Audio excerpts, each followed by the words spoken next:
is here with me, will have a look at the questions, and once we have a good volume of questions that are about the range of questions that we usually get, she will close the chat and then moderate questions from those questions that you are submitting. Just to be clear, those questions are not going to be answered in writing. We are just two people here, and it's unfortunately impossible for us to answer as many questions as you may have. But I hope that this presentation will address the questions you may have. It is tailored to the questions that we usually get in the fund in client services from the group of people who are separating between early and normal retirement ages.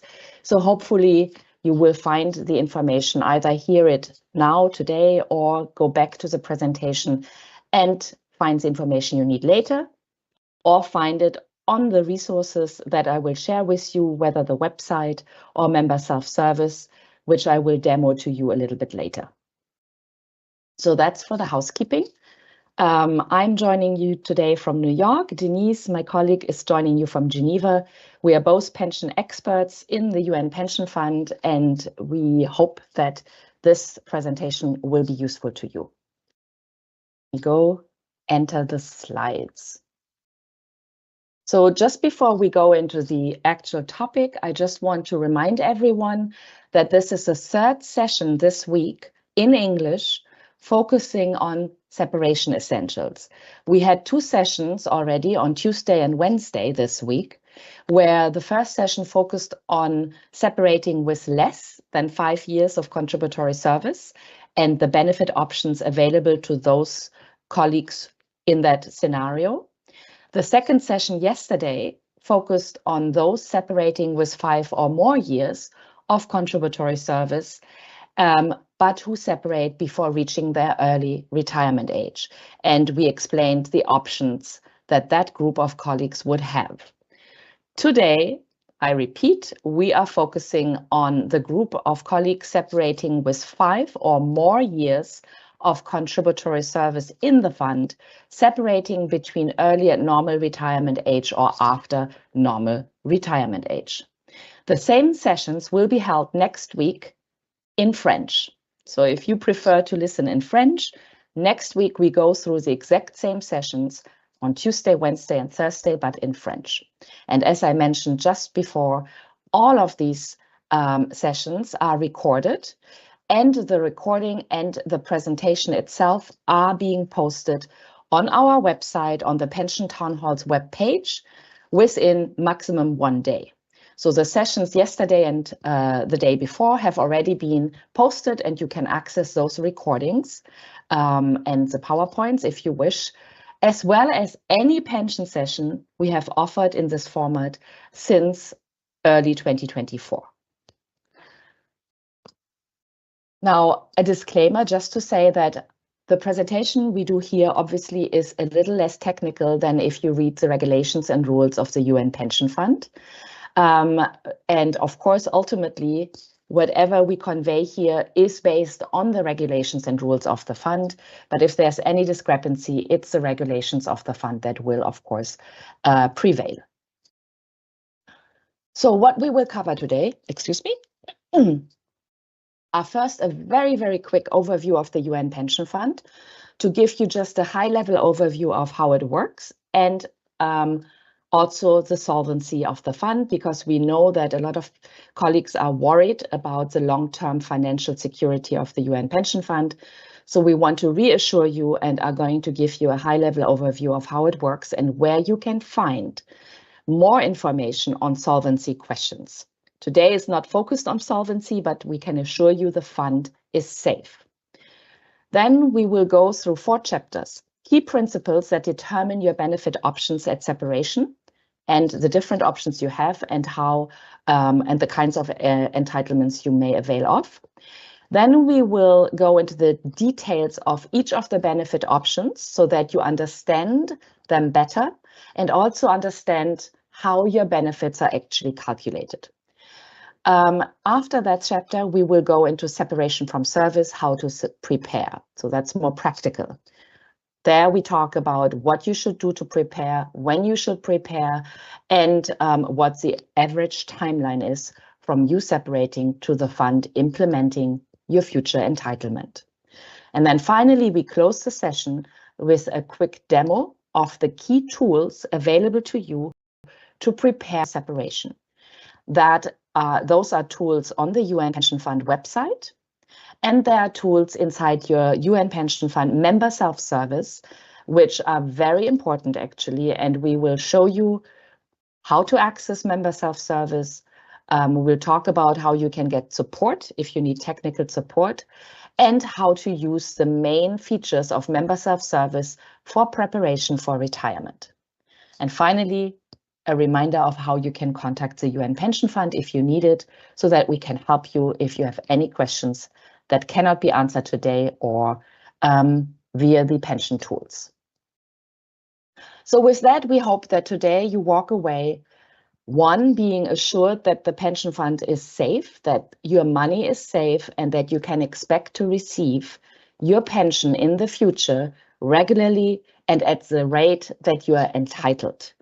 Two, we want you to walk away understanding your benefit options and your choices at the time of separation, so that you can make the right and an informed decision for your own case, so that you get the income that you need after retirement. We want you to understand how you can best prepare for separation. So as I mentioned, explain where you can find the guidance on how to prepare for separation, have a good understanding of what documents are required from you, what documents are also required from your organization, so that the fund can implement your benefit, and show you some resources to help you prepare for separation. And finally, we hope that after the session, you are clear on where to go to look for pension information, whether on the website or in your member self-service, and how to contact the fund if you need it. So first, a very brief overview of the UN Pension Fund. What is our UN Pension Fund? It is a defined benefit plan. What that means is that benefits that are retirement benefits or any form of periodic benefit that are payable to you after separation, whether that's a disability benefit or a form of retirement benefit, are payable for life. Disability benefits, of course, usually are for a limited duration, but if they are paid beyond your early retirement age, they become also lifelong entitlements. So a defined benefit plan means that our benefits from the fund are determined by the regulations and rules of the fund, not based on the investment return of the UN Pension Fund, but based on a formula that is fixed in the regulations and rules of the fund. And it means that in the long term, you can count on lifelong retirement benefit payments from the fund. Also, this defined benefit plan is very much overseen by committees and oversight bodies that ensure that this pension fund is well funded. There are regular actuarial valuations that take place every 2 years to assess the financial safety and long-term financial security of the fund. And they determine whether, based on all the factors that they assess, the fund is capable of paying benefits not only today, but in the short, medium, and long term. And long term is over 30 years into the future. And based on the most recent actual valuation of 2023, it is determined that the fund is fully funded. Our funding ratio is over 100%, which is very reassuring. And it means that we have enough money, even if we were to close the fund today and no more new participants enter the fund, and we had to start paying benefits to everyone who is entitled to a benefit from the fund, we would have the money to do so into the future, in the long term.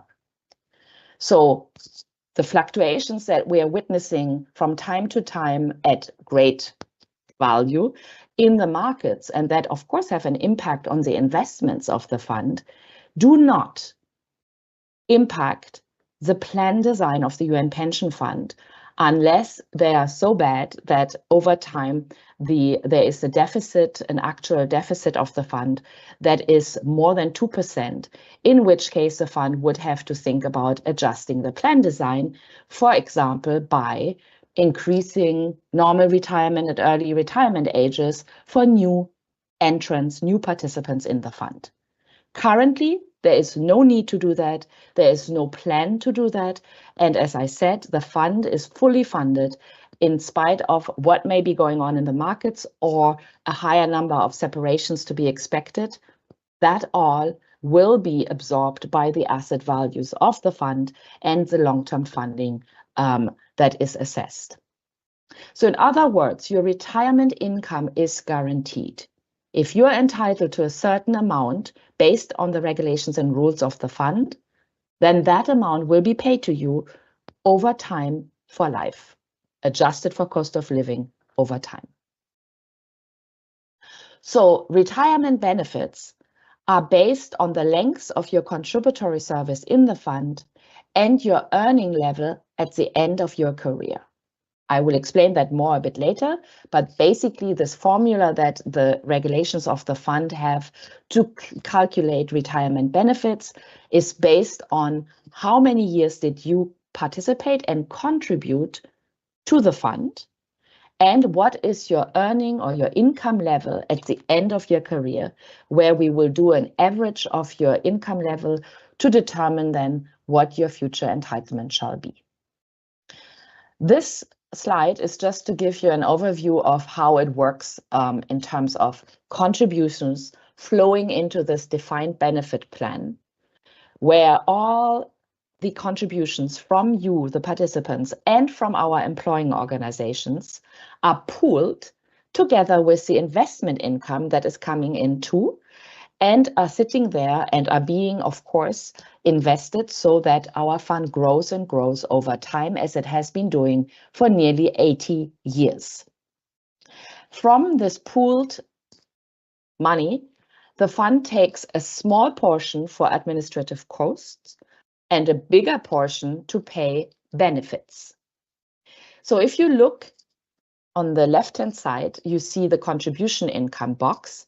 You can see that in light green, it says $3.4 billion were received in income from the over 150,000 active participants and their employing organizations in 2023. So the income that flowed into the fund in 2023 was just over $3.4 billion. How much did we have to pay out as benefit expenditure in the same year? Now let's look at that red box at the bottom and to the left, where it says $3.5 billion had to be paid out to over 89,000 retirees and beneficiaries entitled to regular monthly payments from the UN pension fund. So what do we see here? We see that the income from us participants to the fund and our employing organizations nearly covers the payouts we have to make during the same year. There's a tiny little higher amount for payouts, which is totally normal for a maturing pension fund. And that missing gap of 0.1 billion is pooled or taken, from the pool where the investment income is flowing in. And our assets, investment assets, are currently at over $96 billion. So to take 0.1 billion per year is absolutely okay, and not only okay, but planned for. So I hope this helps you understand how the fund works as a system, and also to see that actually our contributions nearly cover our payouts. And even if we were to have less contribution income and a similar level or higher level of payouts, we still would need only a small portion of our assets to cover the gap. And the assets, of course, are invested and continue to grow.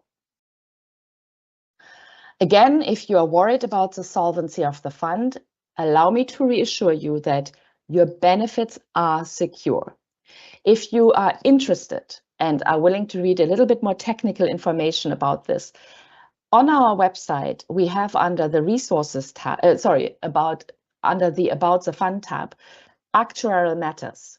If you go there, you will see there's a whole explanation of how the fund actually works, and there's also information about funding. Or if you're interested and you didn't attend a recent town hall provided by the fund's chief executive and the investments representative of the Secretary General, you may want to watch their session of 11 April, where they also talked about funding of the UN pension fund and the solvency. Now let's look at some key principles determining your benefit options. So again, today we're here as a group of those who have at least 5 years of contributory service and who are between the ages of early and normal retirement. So your benefit options are always based first on the length of your contributory service. How many years months and days you contributed to the fund will determine your benefit options. If you have at least 5 years of contributory service, you have what we call vested pension rights. Vested means you have earned the right to a form of retirement benefit payable for life if you wish. So our group here today, you are all vested. Your options will include a withdrawal settlement if you're younger at separation than normal retirement age. A withdrawal settlement is a one-time final payment. We give you money and our relationship would be over. Or you could elect a form of retirement benefit. I will talk about the different kinds of retirement benefit the fund provides in a moment.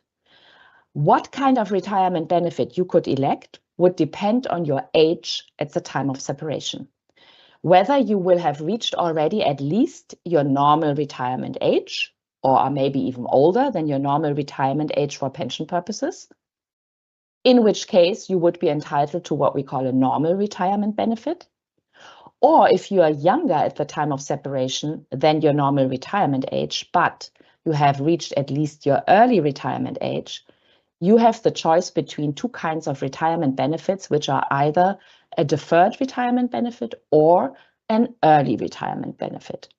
Again, we will cover retirement benefits more in detail.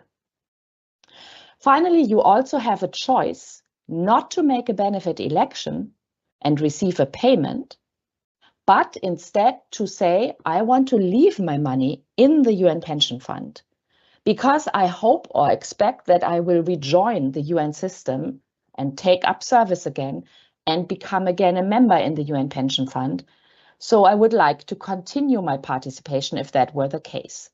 So you have the choice to leave your money in the fund, basically suspend your participation for up to 36 months from your separation date. And if you were to come back during that 36 months time period, you would simply unsuspend your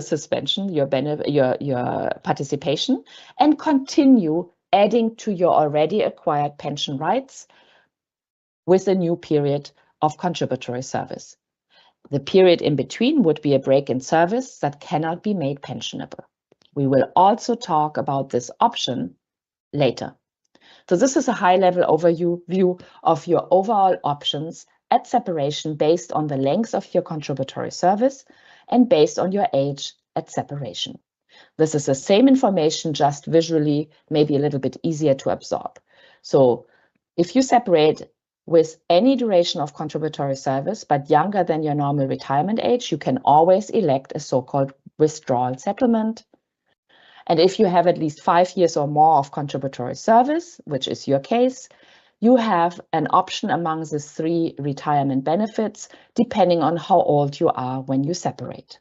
And at the bottom, it says you always also have this deferment of choice / payment option if you are interested. Now, we talked about your age being a factor in determining what kind of retirement benefit you can elect. So if you're not sure what your early and normal retirement ages are, this might help you, remind you that it is a certain age depending on when you entered the fund as a participant. So your date of entry into fund participation determined what your normal and your early retirement ages are. It is based on your date of entry that you will have a certain normal and early retirement age. So here you see that if you joined the fund before the 1st of January 1990, your normal retirement age is 60, your early retirement age is 55. If, however, you joined later, anytime between 1 January 1990 and 31 December 2013, your early retirement age is 58 and your normal retirement age is 62. Oh, sorry, mistake. I have to correct myself. Your normal retirement age is 62. Your early retirement age is still 55. So I'm sorry for the mistake.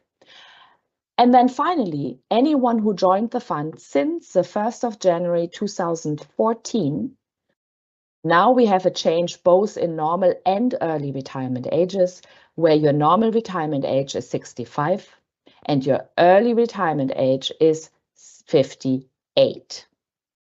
Okay, so depending on when you joined, you can determine what your normal and early retirement ages are.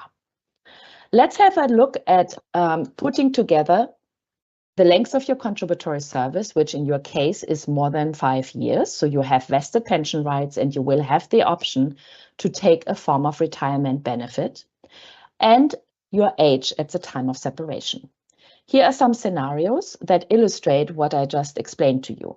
So we are going to look at scenario number 2 in the red box.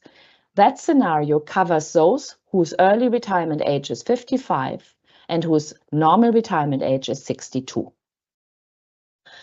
In that scenario, if you separate anywhere between 55 and 62, between your early and your normal retirement ages, you can elect among the options listed here: withdrawal settlement, so a one-time final payout, a deferred retirement benefit, an early retirement benefit, or you can avail of this choice to not actually make a benefit election, but to leave your money in the fund, which is the Article 32 option. So those are your options if you separate anywhere between your early retirement age and your normal retirement age. If, however, you separate at any time from the moment you have reached your normal retirement age, in this scenario, number 2, normal retirement age assumed is 62. So if you were to separate at any point as of having reached age 62, whether that is at age 62, 63, 63 and a half, 64, 65, you will have earned the right to elect a normal retirement benefit. So you will have the right to the, let's call it the best benefit in the UN pension world. You would be entitled to that benefit. So as you can see here, you no longer have a withdrawal settlement option. So if you are interested absolutely to receive a one-time final payout where all your entitlement is translated into a final cash payment called a withdrawal settlement, then you have to resign at least 1 day before reaching your normal retirement age. Otherwise, you cannot elect a withdrawal settlement. I will say that it is very, very, very rare that someone who separates with normal retirement age and the option to get a normal retirement benefit would elect a withdrawal settlement. But if that is something you absolutely want, make sure to resign from service at least 1 day before reaching your normal retirement age. So I hope this helps you understand that your options change depending on whether you are younger than early retirement age, or you are in the group that we are looking at today between your early and your normal retirement age, or possibly even normal retirement age or older.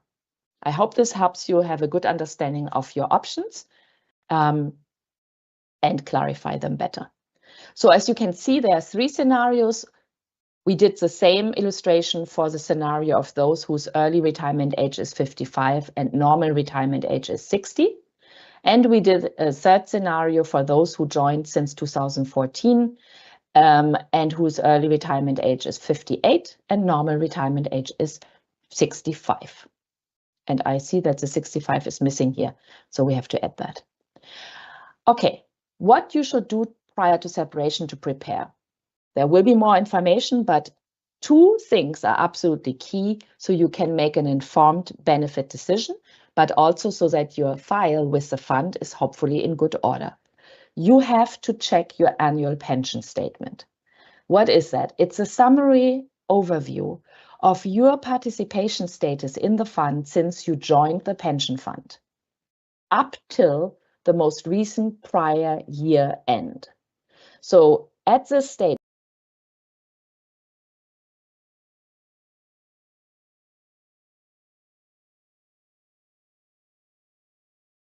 today, the pension statement available in our records is that goes up till year end 2023.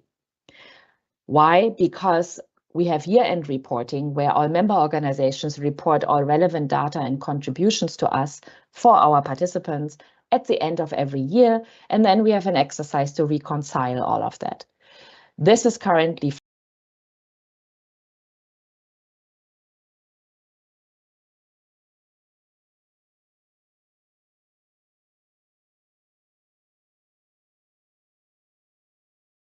being finalized, and within, I would say, 1 to maximum 2 weeks, so latest by the end of May, but probably a bit earlier, you will see your 2024 pension statement in your member self-service, and you would have that updated version of the statement. Current year data for your contributions is not yet on file with us, and if you were to separate this year in 2025, we would only get that information at the time of your separation when your organization will report to us on a so-called separation notification. So check your annual pension statement, very important. I will show it to you in just a moment and tell you why it's important to check it. And then, of course, run at least one estimate and possibly more so that you know your future entitlement and your future options from the fund at a given separation date. So this is what your annual statement looks like your pension statement. This is the one that is posted inside your member self-service under the Documents tab. And as I said, soon you will get the one that goes till year end 2024. This is an example of a statement for 2023. What you should absolutely check is your personal data in this statement. Why? Because we want to be sure that your name is correctly spelled, that your date of birth is correct. Those are important pieces of information for us, and your date of birth specifically determines what your entitlements are at separation. Because remember, if you take a form of retirement benefit, the kind of retirement benefit you can elect depends on your age at the time of separation. So your personal data has to be correct. Your personal data is reported to the fund by your employing organization, not you, your employing organization. So you report your data to your organization, the organization reports it to the pension fund. You should check that what we have on file here in your statement is correct. If you see a discrepancy in how your name is spelled or your date of birth or your marital status, please immediately contact your employing organization, probably HR, and make sure you inform them so they can take the necessary steps to inform the fund. Then you have underneath the contributory service. Your contributory service since the date you joined the fund. So in B, box 2, it says date of entry into participation. That date of entry into participation, again, determines your early and normal retirement ages. So your date of participation is when you qualified for pension fund participation. Some of you may have, once they joined the fund, availed of options called validation, restoration, or transfer in of pension rights. If you did that, you would have added additional contributory service to your overall contributory service, and your beginning date of contributory service would be actually earlier than your date of entry into the fund, because you did this validation, restoration / transfer of pension rights. So in that case, you would have two different dates between box 1 and box 2, beginning date and date of entry. But in most cases, those dates are probably the same. Then at the bottom of box B, you have the total at 31 December 2023. That total is the total of your contributory service in the fund at that date. Obviously, we are already a year and nearly a half further on. So if you had no interruption in your service, you probably can add a year and 5 months to the number that you see at the bottom of this page. This person has 12 years, 2 months, and 27 days of contributory service. So obviously they have vested pension rights. And then you see to the right of that, LWOP, leave without pay / break in participation. These are periods of leave without pay or break in service during someone's participation before they rejoined again and continued their active participation in the fund. Those periods are, in this case, non-pensionable and are not counted as contributory service. So this person had 8 months and 18 days of break. In your case, check and make sure that what you see there seems right to you. If you see a break in service or leave without pay period, but you never had that, then you want to contact the fund to clarify how these periods show up here. And then finally, box C, you have your contributions. This is the amount of your own contributions to the UN Pension Fund during the period of contributory service shown here in the statement. You have the amount that you contributed from your own salary, plus the interest you earned at the rate of 3.25% compounded on your own contributions. This money would be included in a withdrawal settlement payout, or it would be the maximum payable as a lump sum payment together with your early or normal retirement benefit if you wanted that. So just so you have a first idea of how do we determine a withdrawal settlement, or how do we determine the lump sum that we may pay together with an early or a normal retirement benefit if you wanted a lump sum with either of those retirement benefits. It is your own contributions that would determine the amounts payable. So the amount you see here does not include the organizational share. The organizational contributions are twice what you contributed, and they flow into the system to fund the UN Pension Fund system. They fund disability benefits and survivors benefits at the rate that we can pay them for life or for a certain duration. And they fund the system to ensure we can pay actually lifelong retirement benefits or disability benefits where applicable to those entitled. So here you only see the contributions that you made. Then let's go to E, where you see your annual pensionable remuneration. The annual pensionable remuneration is based on your grade and step. So basically your salary level based on your grade and step over time. So this pensionable remuneration, what is that? It's basically your salary scale for pension purposes. Based on your pensionable remuneration, month after month, we determine what you have to pay to the fund as contributions and what your organization has to pay as contributions to the fund. You have to pay 7.9% of your annual pensionable remuneration to the fund year after year. Annual pensionable remuneration scales change usually once a year, if all goes well, and that is determined by the International Civil Service Commission, not the pension fund. And if you change grade and step, or step only, you also will see a change in your pensionable remuneration. So here in this box, you can see the most recent history of your pensionable remuneration over time, which is the basis of your contributions to the fund. Pensionable remuneration is also used to calculate your final average income level at the end of your career. So if you remember, I mentioned that pension or retirement benefits are calculated based on a formula that takes into account the length of your contributory service and your final average income level at the end of your career. So that final average income level we calculate by averaging the best 36 months of your pensionable remuneration during the last 60 months of your contributory service. So basically, we're looking at the best average of your income level during the last 60 months of your service before separation. And then we average the best 36 months out of those 60 months to get the overall, the average final remuneration for you. And then we multiply that by the percentage that we have obtained from the length of your contributory service.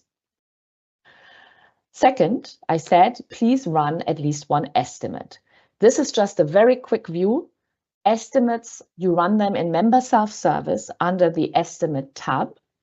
And if you're someone who is not yet normal retirement age at the time of separation, but somewhere between early and normal retirement age, an estimate would look like this.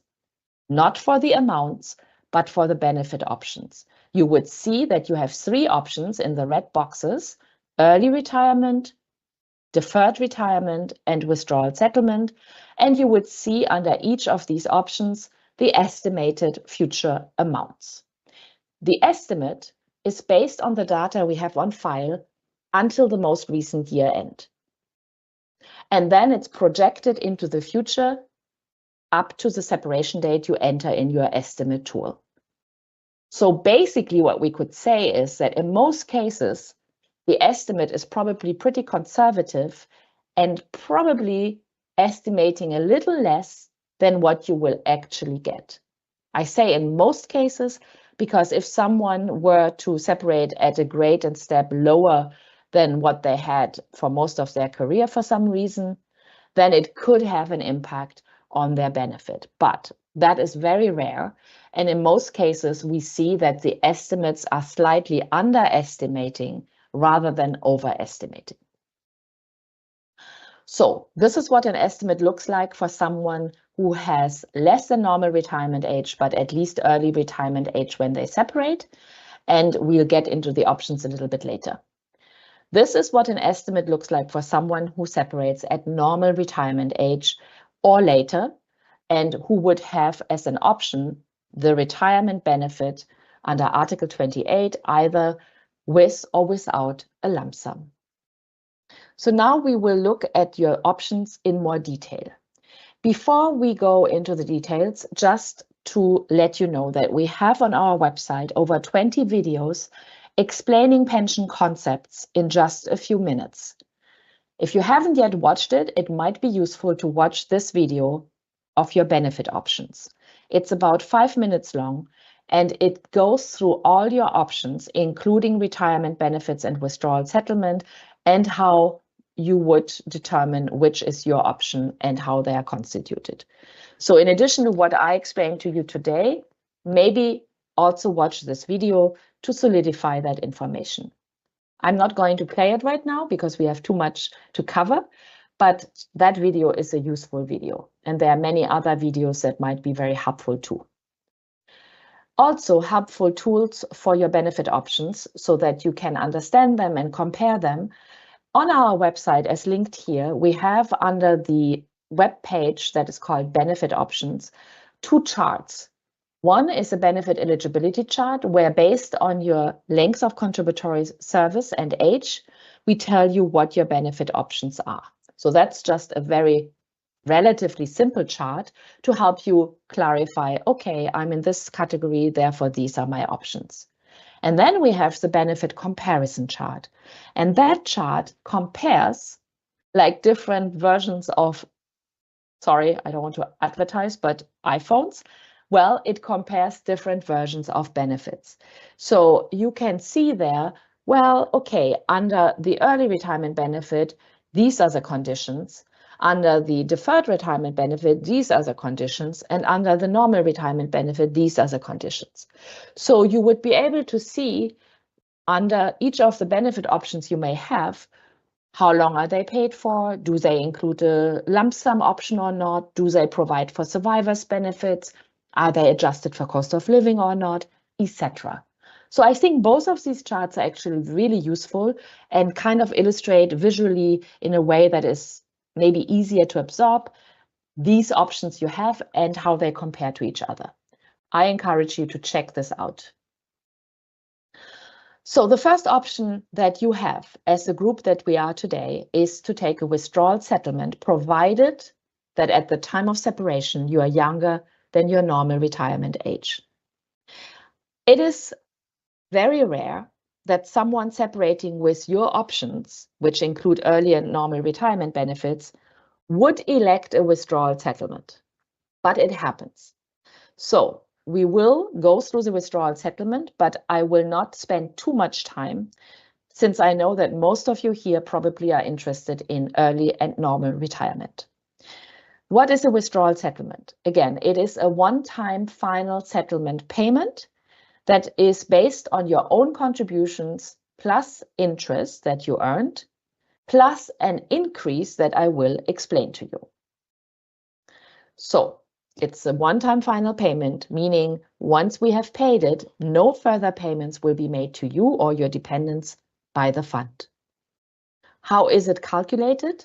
It is, again, the sum of your own contributions to the fund plus the interest you earned on your own contributions at the rate of 3.25% compounded per year, plus an increase that is paid to you for the years you contributed to the fund more than 5 years. So the amount of your own contributions plus the interest is then further increased, that total, by 10% per year and prorated months that you contributed to the fund more than 5 years up to your separation. The maximum increase is 100%. So no one can get more than twice the amount of their own contributions and interest. Will you receive the organizational share as part of a withdrawal settlement? No, you will not.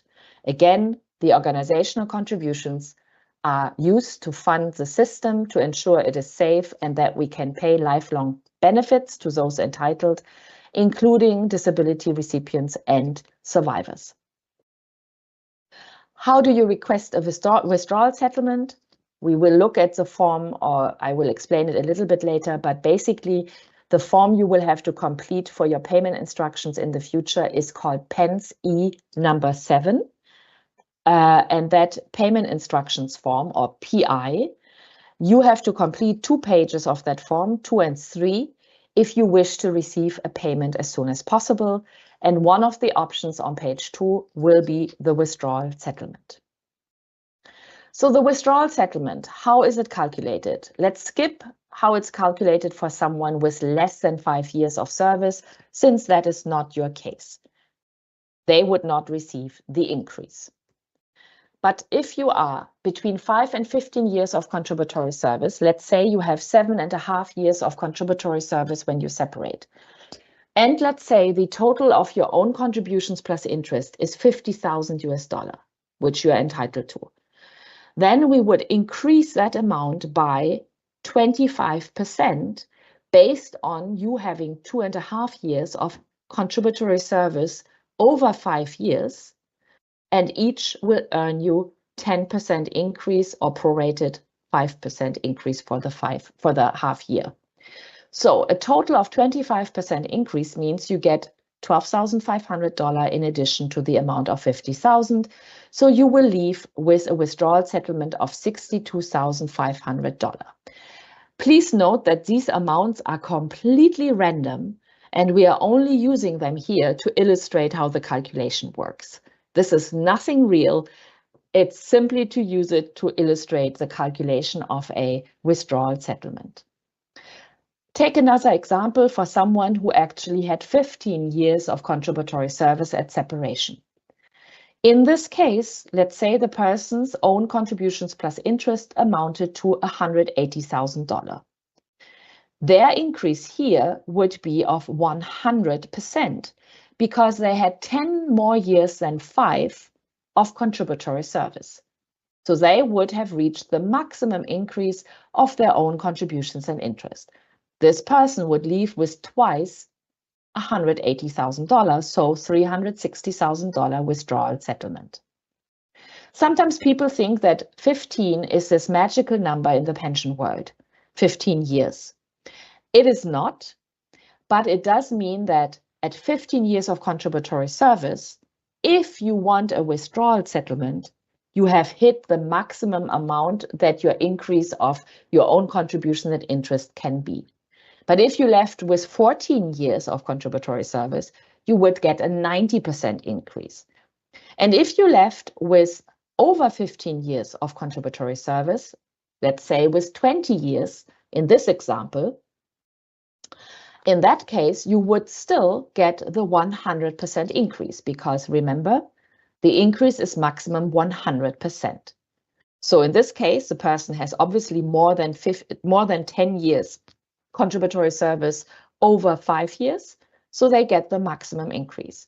And because their length of contributory service resulted in, of course, a higher amount of contributions, they will double, in this case, $280,000 for own contributions plus interest and leave with a withdrawal settlement of $560,000. So this is the withdrawal settlement and how it is calculated. I hope that helps illustrate and helps you understand. And once again, if you want a withdrawal settlement rather than a retirement benefit with lifelong payments and a possible lump sum, then you must separate from service at least 1 day before reaching your normal retirement age for pension purposes.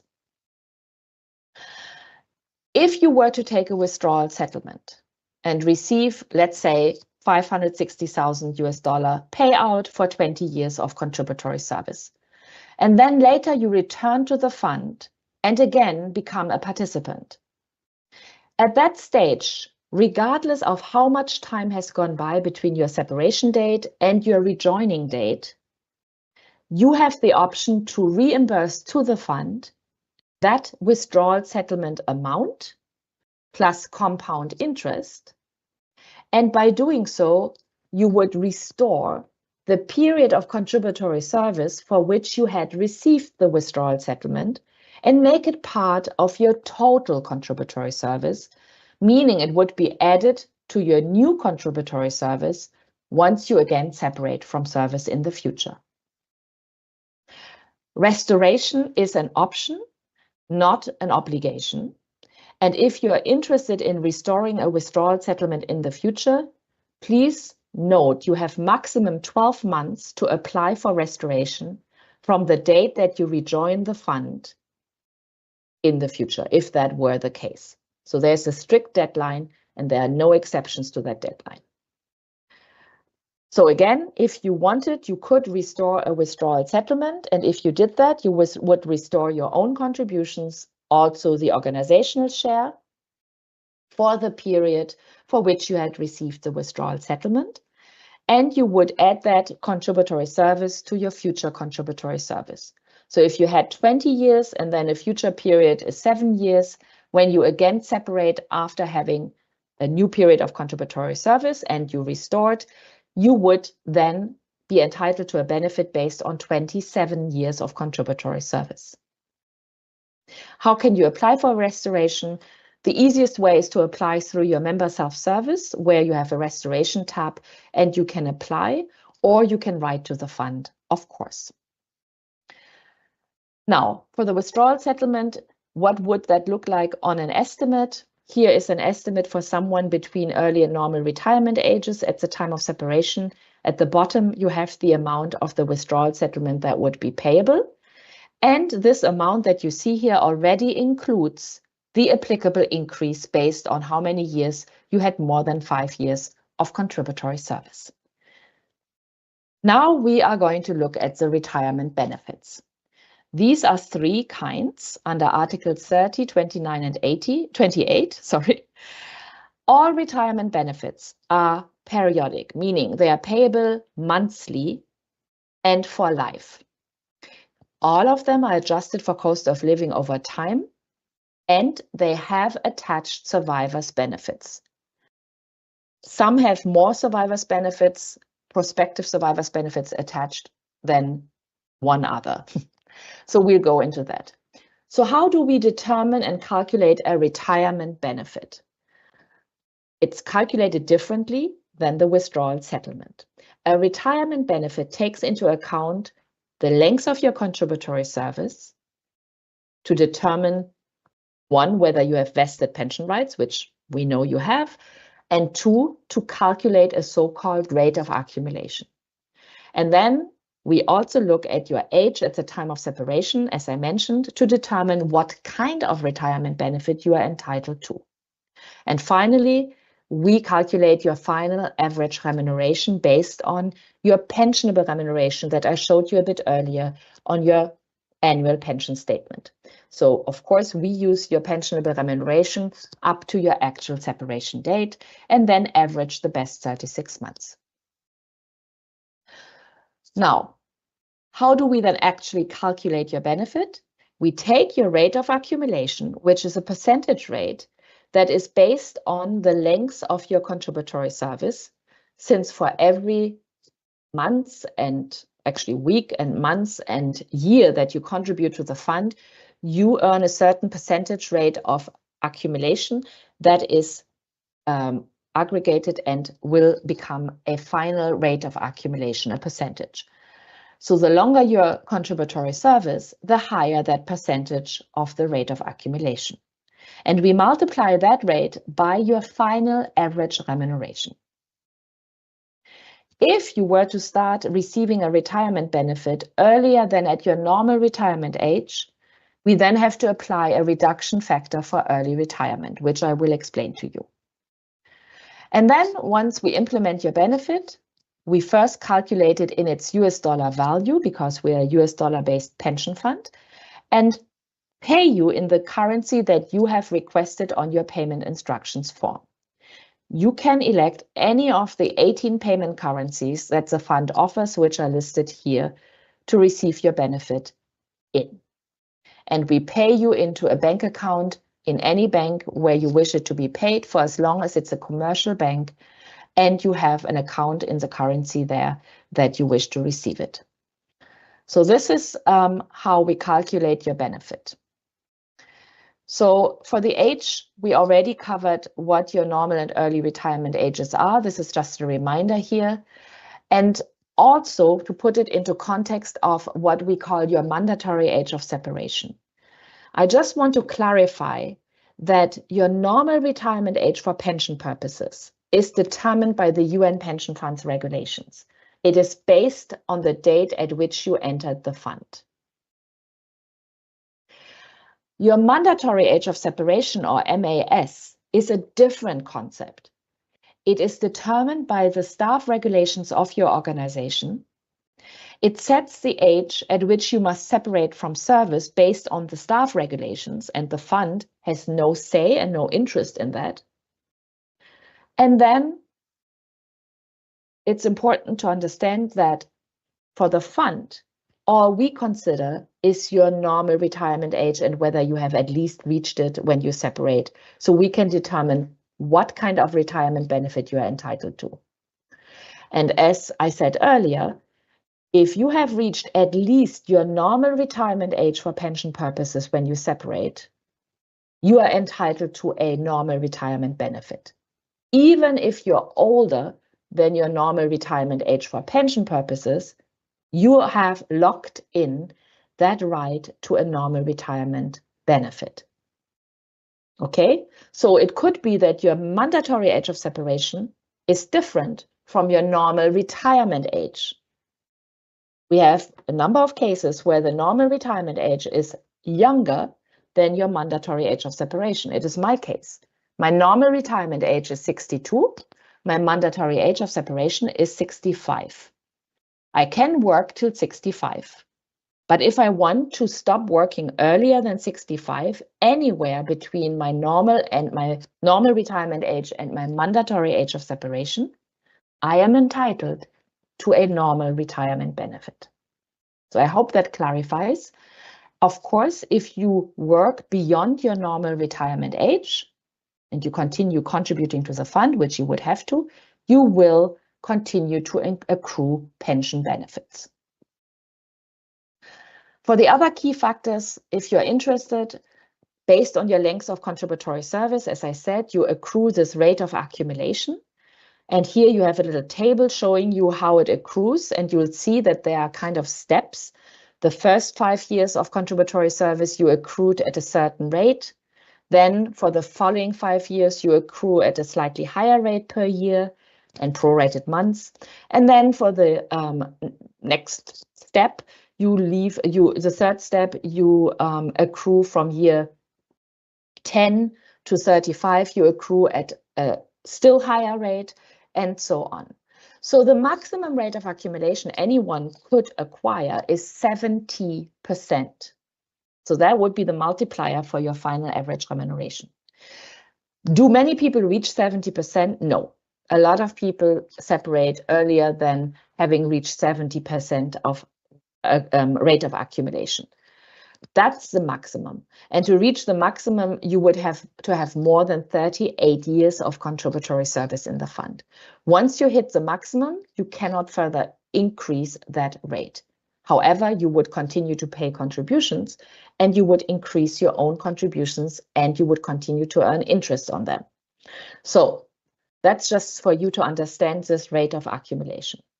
On the other side, on the right-hand side, you have how to calculate your final average remuneration. So that is based, again, on the highest 36 months of your pensionable remuneration during the last 60 months of your contributory service. So if you remember in your pension statement, box E, here I highlight, if you were to say this is your final 60 months of contributory service in the red box, we would take out of those the best 36 months, the highest rates, and average those. And that would become your final average remuneration, which we then multiply by your rate of accumulation. Now let's have a look at the normal retirement benefit under Article 28. What is that? So you are eligible to receive this benefit if you are at least normal retirement age at the date of separation. In that case, you would get monthly benefit payments for life. Once you receive these payments, or once you're entitled to them, they will be adjusted for cost of living over time. And generally, cost of living accrues for most cases at a positive rate, meaning it's an increase of the cost of living, and therefore your benefit will increase over time. You have the option to convert part of this benefit into a so-called lump sum.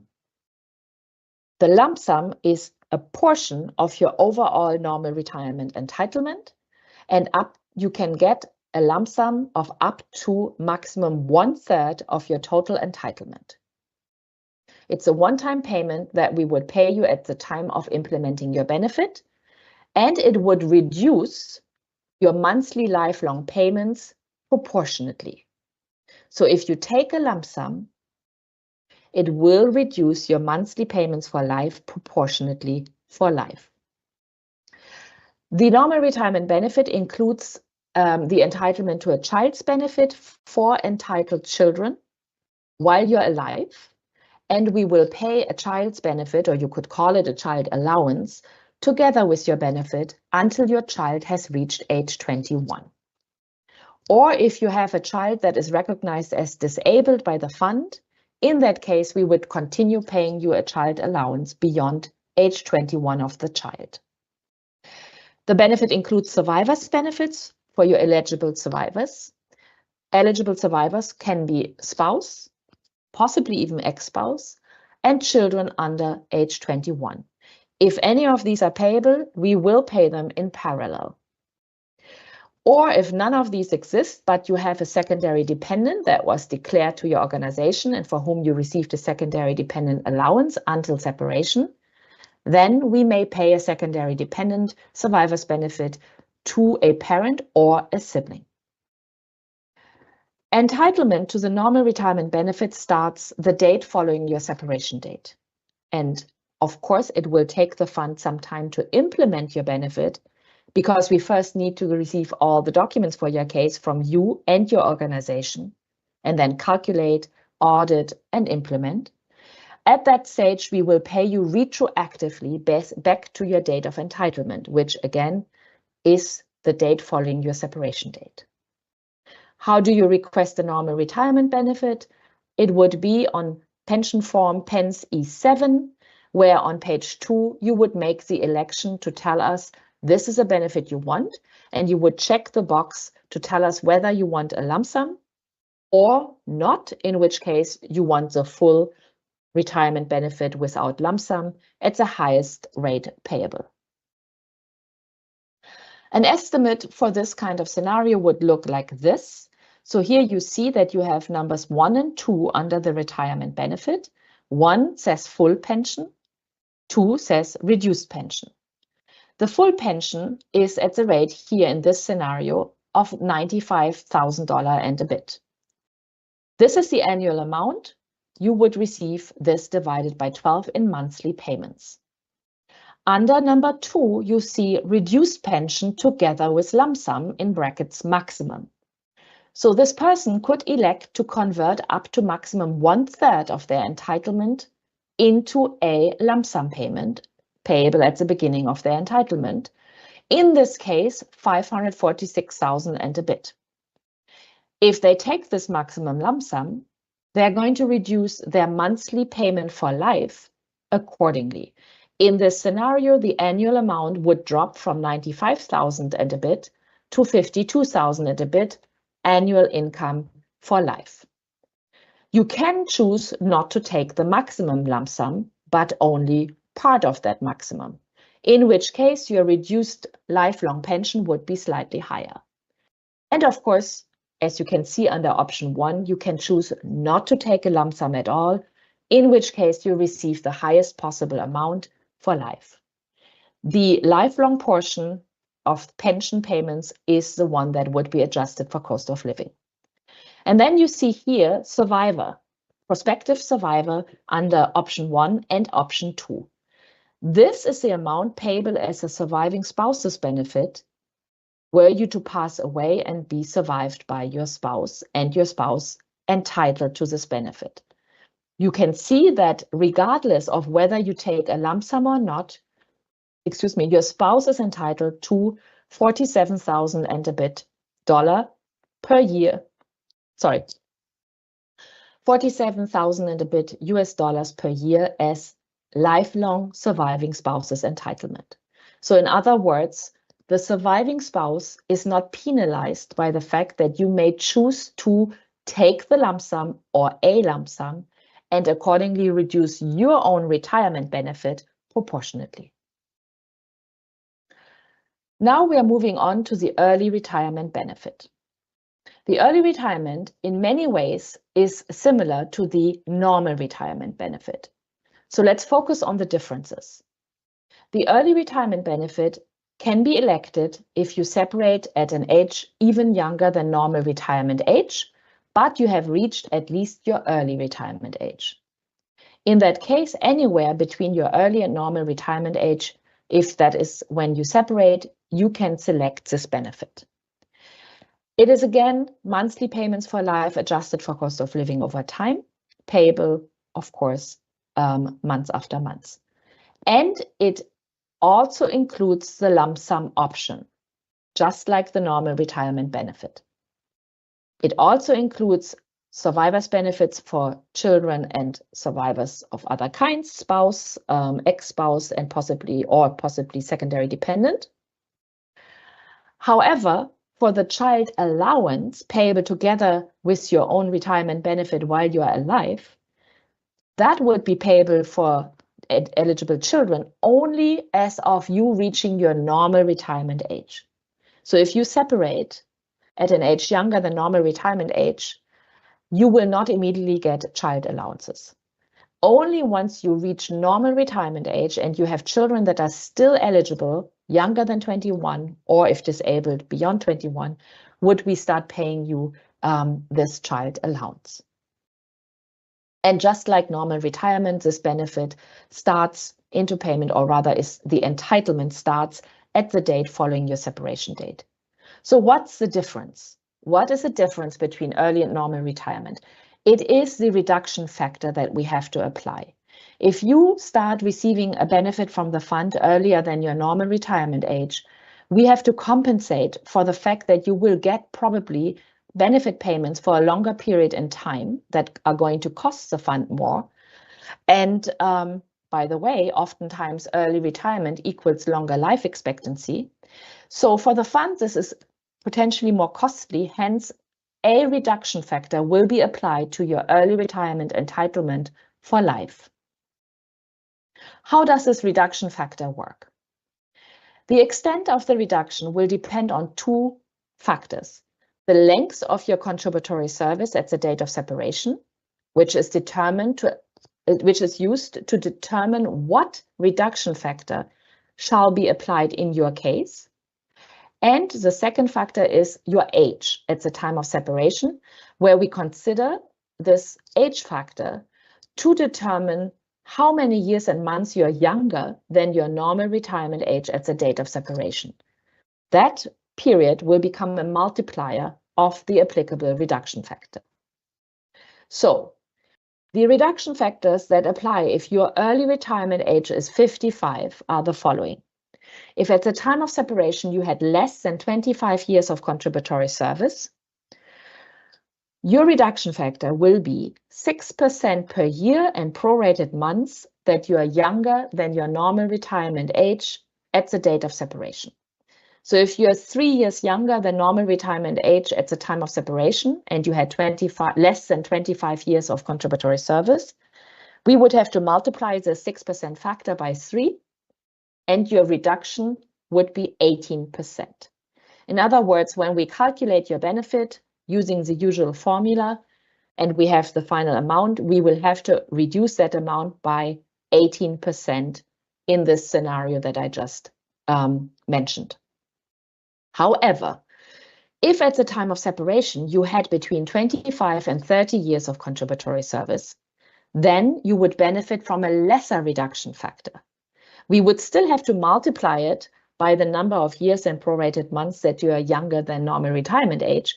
But in this case, your reduction factor is only 3% to be multiplied in this scenario by 3, where we say you are 3 years younger than normal retirement age when you separate. So 3 times 3 is 9.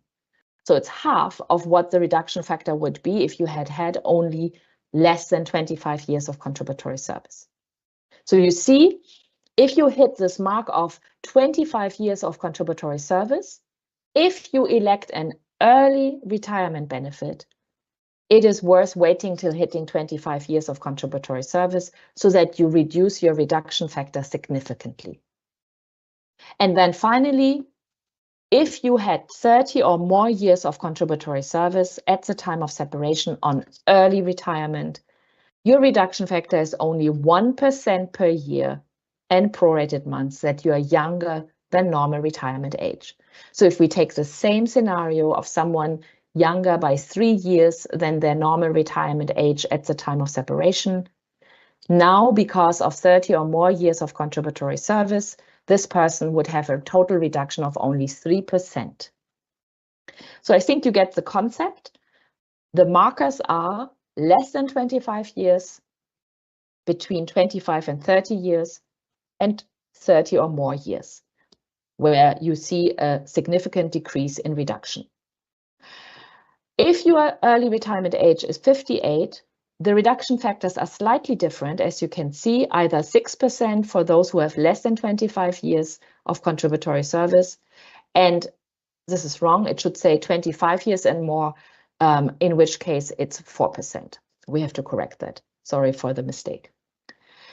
Now, one important factor to note is that the reduced reduction factors of 1, 3, or 4% can be multiplied by a maximum of 5, meaning if you're more than 5 years younger than normal retirement age when you separate, then any year that you're more than 5 years younger, you would have the reduction factor go back to 6%.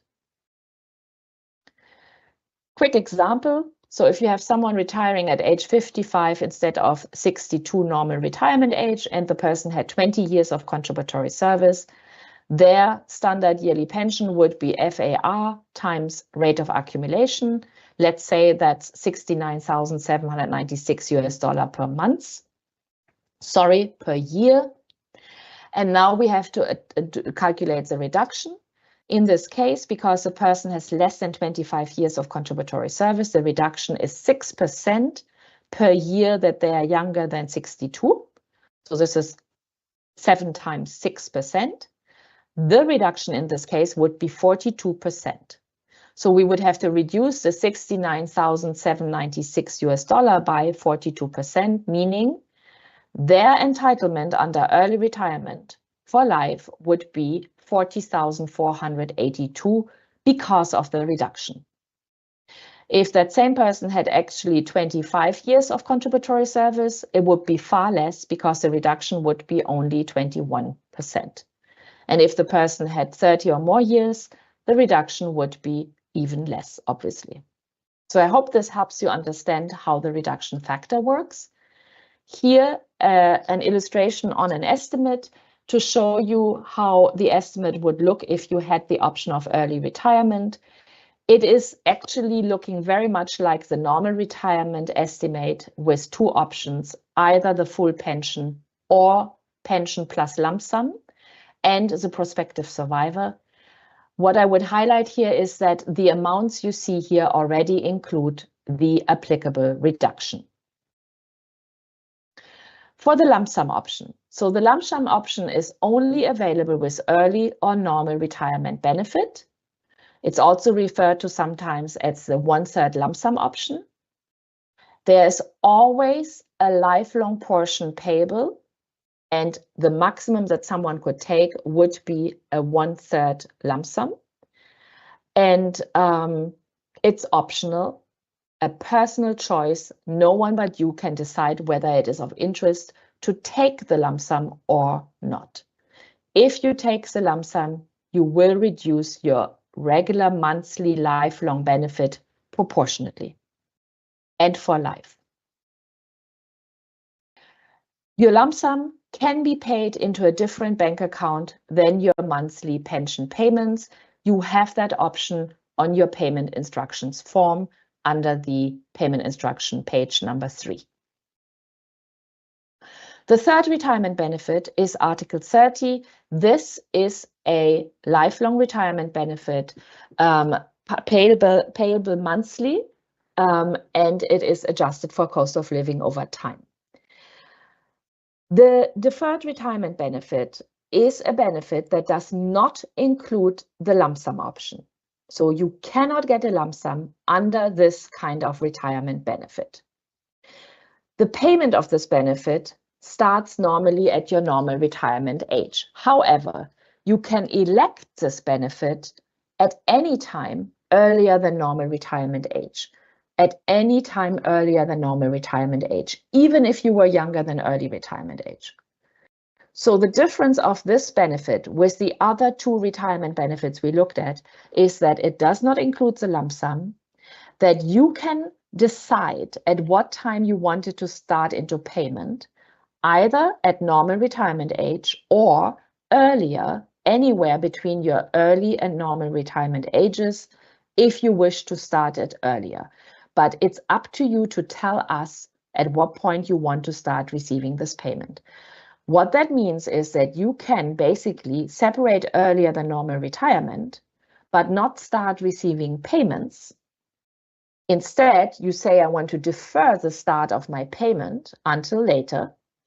And if you wait till normal retirement age to start payments, there is no reduction factor applied. Or if you say, I can't wait till normal retirement age, but I can wait at least a little bit. So let's say you wait 2 years before you starting the payment. So 2 years between separation and starting payment, you receive no income from us. And then you start receiving your deferred retirement benefit. Because you have delayed the start payment date by 2 years, you would have a lesser reduction factor applied. Or again, if you can wait till normal retirement age, no reduction factor would apply. So there is this flexibility only under this retirement benefit for you to decide when you want to start payment. And usually this is a benefit obviously elected by someone who does not have an early or normal retirement option, or someone who may have an early retirement option but has a high reduction factor and doesn't want their benefit to be reduced too much. So they want to defer the start payment date by a certain period, as much as they can afford. Of course, you do not receive income for the period that you are deferring. The other point to note is that this benefit does provide for surviving spouse's benefit, but it does not provide any form of child's benefit, not child allowance, not survivor's benefit for children. So this is it for the retirement benefits. For the deferred retirement benefit, I already covered what you should be aware of. On the estimate, this is what the deferred retirement looks like. You can see the red box here. It says full deferred at age 62. So this is the amount, the $65,548 US is the amount of the deferred retirement benefit if you were to wait for it to start into payment until your normal retirement age. If you wanted a deferred retirement benefit, but wanted it to start earlier, then we would have to calculate what the applicable reduction factor would be based on how many years and months before normal retirement age you want to start receiving payments. In that case, if you are interested in that option, please contact us so we can provide you an estimate of what that amount would be if you were to start payment of a deferred retirement benefit before normal retirement age. And here you also have, of course, the prospective survivor's benefit. Finally, I mentioned earlier, you have an option to elect the deferment of your choice of benefit or payment start date. This is not the deferred retirement benefit we just talked about. This is not a benefit. Here we are talking about an option or an arrangement between you and the fund to leave your acquired pension rights and money in the pension fund for up to 36 months from your separation date, so that if you should you come back to active fund participation within the 36 months, you would continue your participation and add to your already acquired pension rights, having preserved your date of entry and with that your normal and early retirement ages. So this is called the deferment of choice option under Article 32. You can elect that. You have a maximum of 36 months deferment period. And again, why would you choose not to receive a payment? It would likely be because you expect to return to service and active fund participation within those 36 months, and you want to connect your existing period of contributory service with a new one and preserve your date of entry so that you preserve your normal and early retirement ages.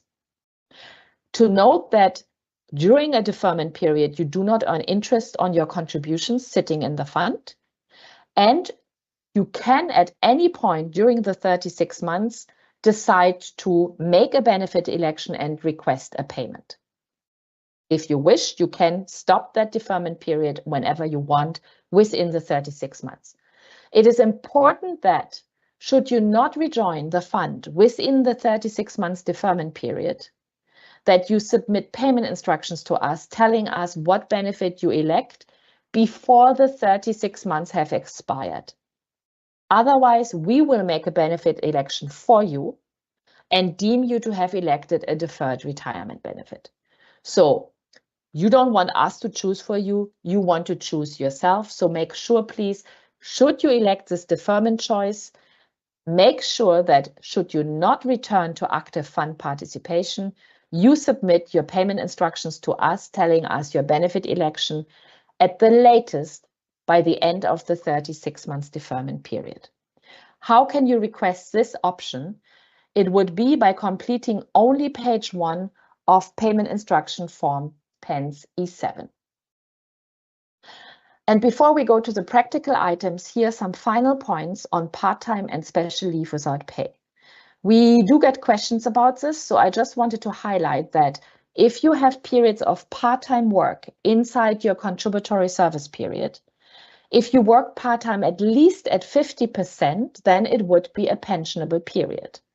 However, in that case, the rate of accumulation based on your contributory service for that period that you're part-time would be adjusted proportionately to your part-time rate. So there would be an impact on your benefit because your rate of accumulation would be slightly less due to the part-time, and therefore your multiplier for your final average remuneration would be less if you are electing a retirement benefit.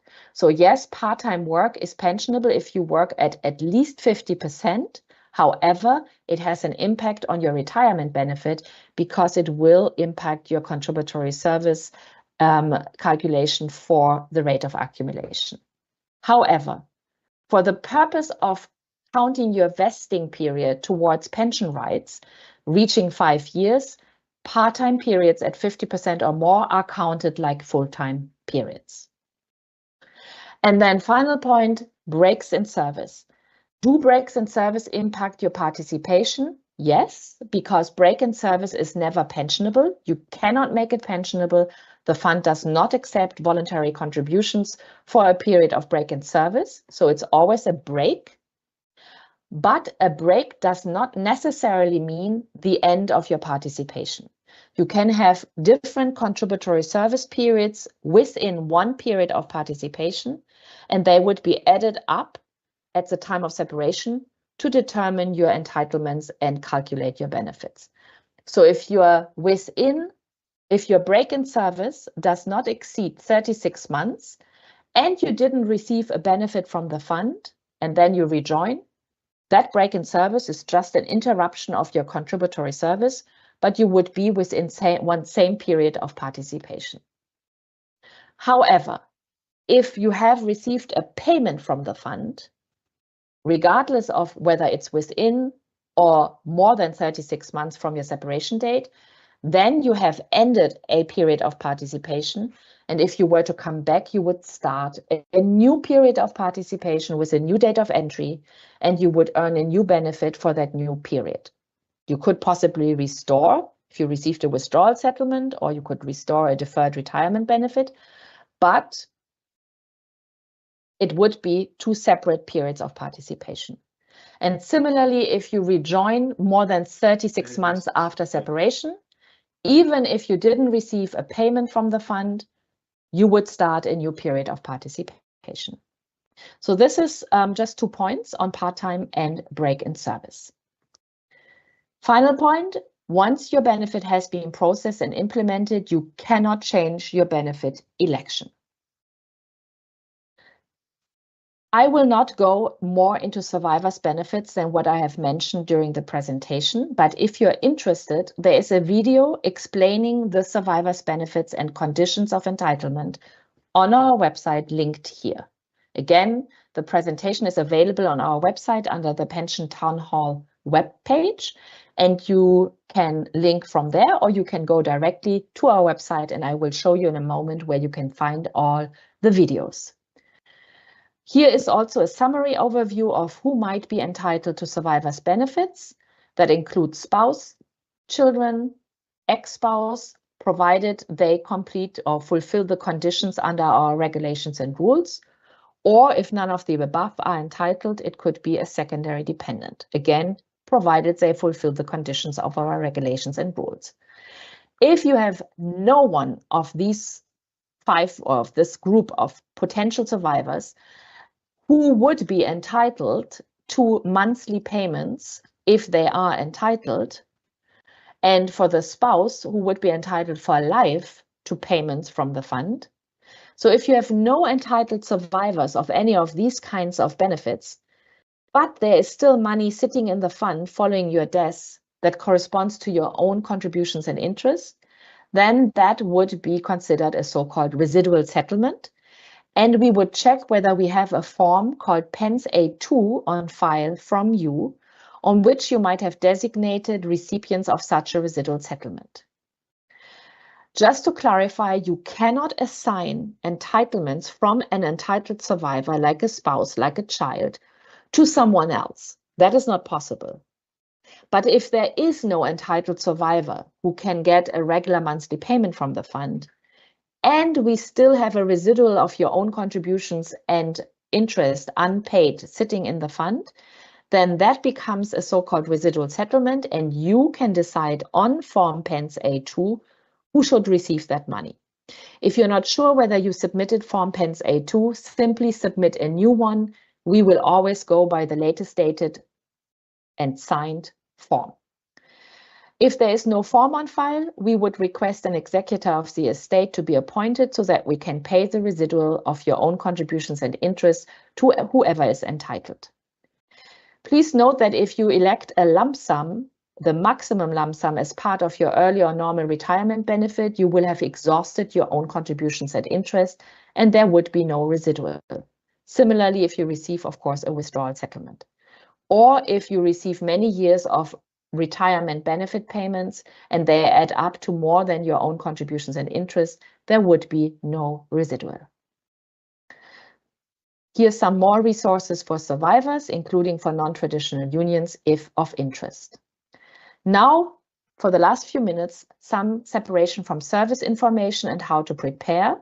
There is a video that might be helpful on our website that really goes through the key points. You should definitely register for member self-service. You should run at least one estimate in member self-service and check your annual pension statement in member self-service to make sure your personal data is correct. For any issues with personal data, contact your HR. You should attend a town hall, which you're doing today, and we thank you for that. And if you want, there are also online e-learning modules you could take. There are some web pages that I will show you in a moment that cover key information for separation. They are linked here, and they cover separation and retiring, overview of your benefit options, overview of the separation process and required documents, general information, including a flyer with a separation checklist that you could download and use as a guide, and information on how to submit documents. For taxation, we cannot provide tax advice. We are not tax experts, and we pay benefits in over 190 countries. We don't have the expertise to advise. However, we have a page on taxation where you can find a tax guide that was authored by the UN Legal Office and Tax Unit. And that information in that tax guide might actually be helpful. It includes a chapter on taxation of UN pension benefits, specifically in the US, and general information. The separation checklist I just mentioned looks like this. It's all the steps you should take. And then on the right-hand side, you have kind of boxes that you can check off to make sure you have done all you need to submit what you need to submit. Here you can see, sorry, the checklist I'll just show you in a moment. Just before, here is some instructions on how to run an estimate. I don't go into that right now, but if you need it, you can refer back to this. Once you have run an estimate, it will be published under the Documents tab in Member Self-Service.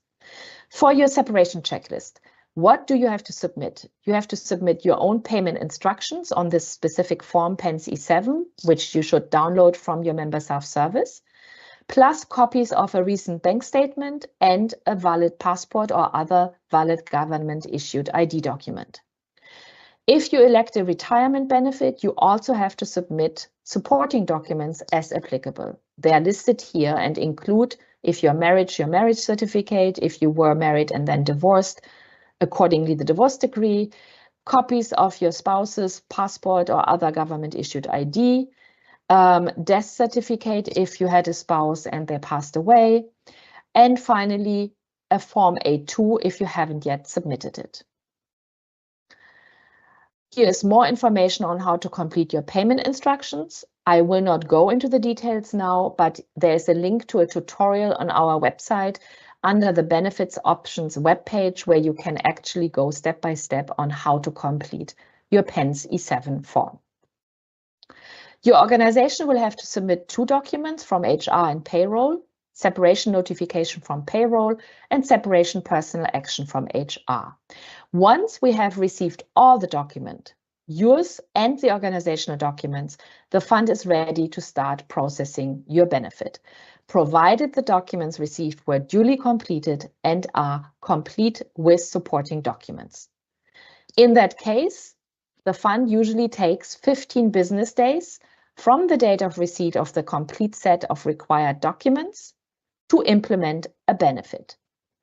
You can track receipt by the fund of these key documents that are your payment instructions and the 2 documents from your organization inside your member self-service under the Proof Document tab that is highlighted. Once we have received at least 1 document under Proof Documents, you will see a box populated with a received date for each of the 3 key documents and an accepted date. Once the accepted date is populated, you should count not more than 15 business days to receive your payment, hoping all is in good order. If there are discrepancies, the fund will reach out to you or your organization to let you know. And within those 15 business days or after, you can check under the Disbursement tab in Member Self-Service whether payment has been posted. And now, I know we are just over time. Let me very quickly show you the 2 key tools for you to use to prepare for, my mouse doesn't work. Okay, sorry, I had to bang on my mouse, but it works now. To prepare for separation.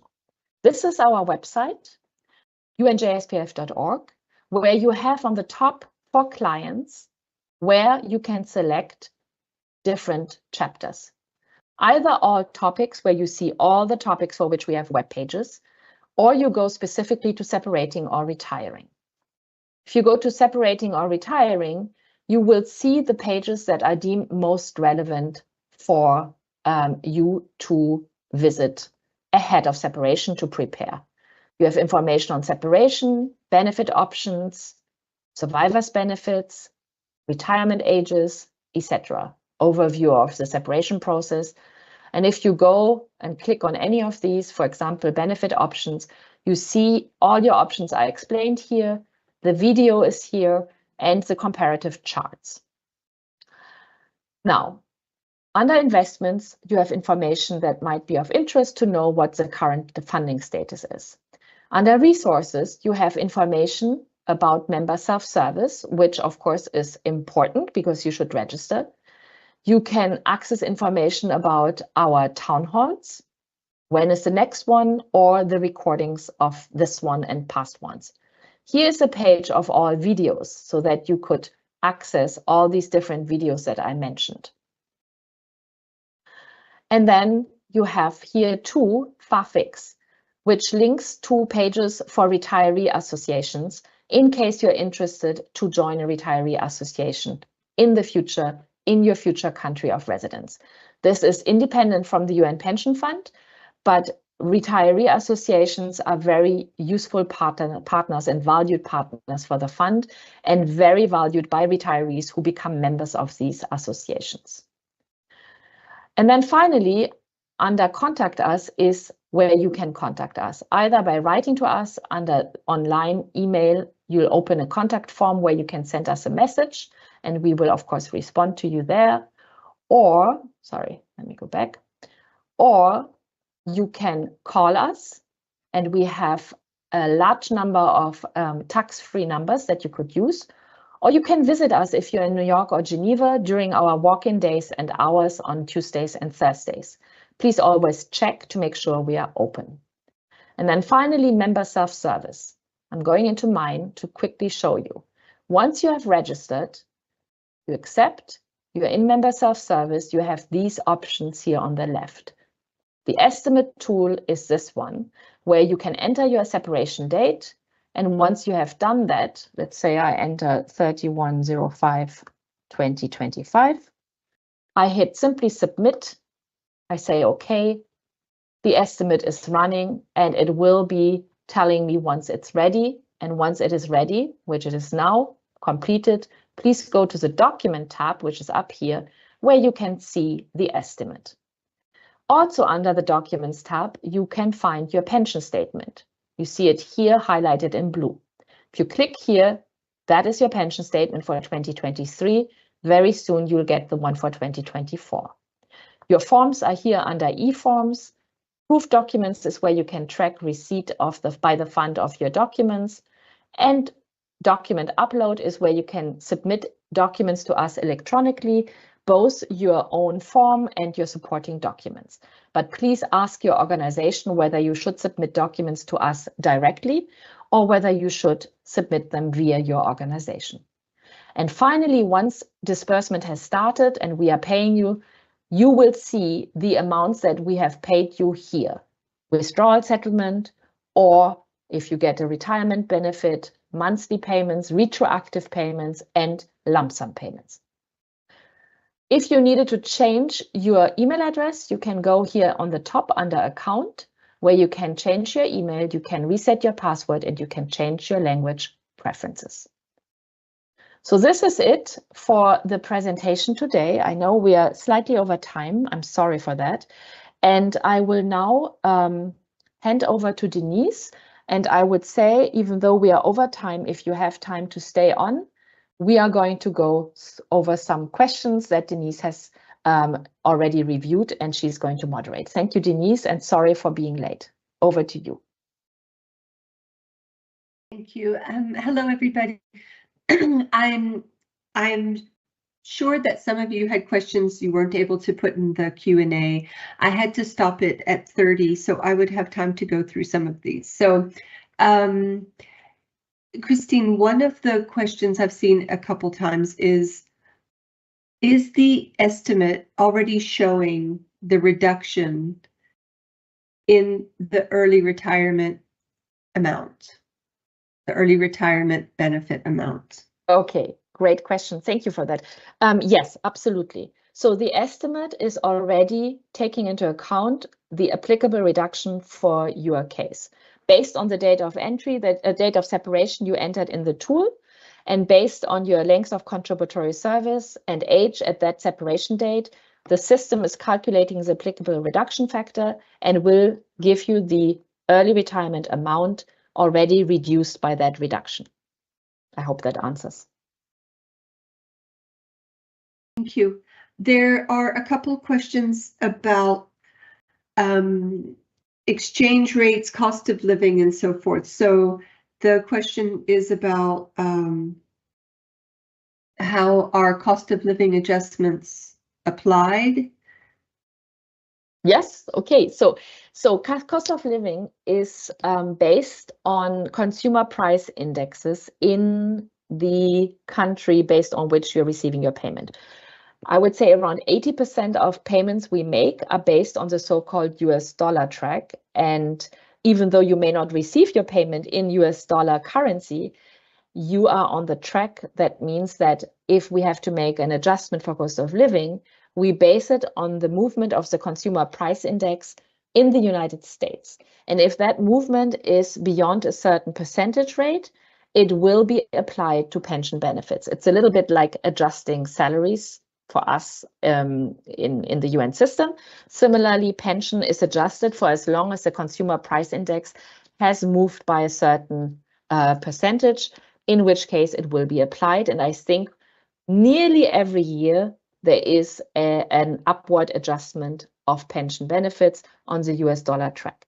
If someone has elected the so-called two-track, and we're not going there because that's a whole other session, but if someone has elected to be on the two-track and have their benefit adjusted based on the country where they reside, then the adjustment is based on the movement of the consumer price index in that country where they reside, for which they opted to be on the two-track. I'll stop there to not go into too much detail. We also have a whole web page on our website. If you go under the topics page for clients, you will find cost of living adjustment that explains this in more detail. Back to you, Denise. Thank you. Yes, one of the questions was about something related to protecting the amount or the value of the benefit. So I would suggest that the two-track topic would be interesting and relevant to whoever asked that question. We have a couple questions about if my position moves and I go to a lower cost country, how will that affect my pension? So this is presumably someone who's a participant and will remain a participant, but then may go to a lower salary level, different duty station, and the question is, how will that affect their pension? Okay, so if you are a professional staff and you go to a lower cost of living duty station, it would not impact, if you stay at the same grade and step, or at least not lower, it would not actually impact, because all professional grades, pensionable remuneration is the same across all duty stations, and even cost of living adjustment does not impact the pensionable remuneration. So for professionals, if you're at the same grade and step, it's not impacting you. For general service, if you are seeing fluctuations in your pensionable remuneration, which is very possible because our pension fund is US dollar based, meaning we receive contributions in their US dollar value. However, you may be paid in a national currency, so your pensionable remuneration is calculated taking into account currency exchange. You may see fluctuations because of that, or if professional or general service, you are accepting a post at a lower level and you have a pensionable remuneration that is going downward because of that. If you remember, for retirement benefits, to calculate your benefit, we take into account the best 36 pensionable remuneration months in the last 60 months of your contributory service. So if the 60 months include lower pensionable remuneration closer to separation, but still have at least 36 months at the higher rate, your benefit would not be negatively impacted. However, if the 60 months include more than 24 months of lower rates, it will have an impact, because now your best 36 months will pull in from the lower pensionable remuneration, based on the fact that you probably had more than 2 years of contributory service at the end of your career at a lower grade and step, and therefore lower pensionable remuneration. I'm not sure if that covers it, and if you want to add, Denise, please do so, if I didn't get the gist of the question entirely right. I think your mic is off. Thank you. No, I think that's okay.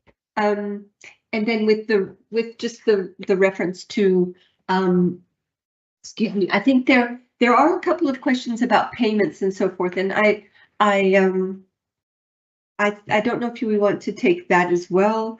I would Sure. Probably. So the question is something that we address in our session on two-track and payments in different currencies. So just to highlight that the recordings and the presentations are there if you look on our website under the town halls on the topic of two-track. But the question was about the payment. If you paid to a bank account in Europe, is the payment made from a US account, a US bank, or a local bank? And I think the concern is whether there will be significant bank charges from receiving the funds, depending on where they're coming from. Yeah. So without going into all the details, and I think you said it, Denise, and that's good advice. If you're interested in much more information on the two-track and payment-related information, the session that you want to probably watch here on our website, I am on the website, I am going to resources, and here I go to pension town hall sessions. And there, once you're on that page, you'll see that here are all the recordings of our recent pension sessions, including the one for 2-track. And if I'm looking, let's see, here we have pension payment and 2-track essentials was one on 14 November 2024. I'm highlighting it. You may want to watch this. It's a 1-hour-ish session, and the presenter goes into much detail on this 2-track option, but also on payment options and how it works in terms of currency exchange rate and so on. Generally speaking, if you receive your benefit in a currency other than US dollar or euro, there will be a exchange rate that will apply, and that would be the 36 months. No, sorry, the what is it called? The quarterly rate. Quarterly, thank you. The quarterly UN exchange rate, exactly.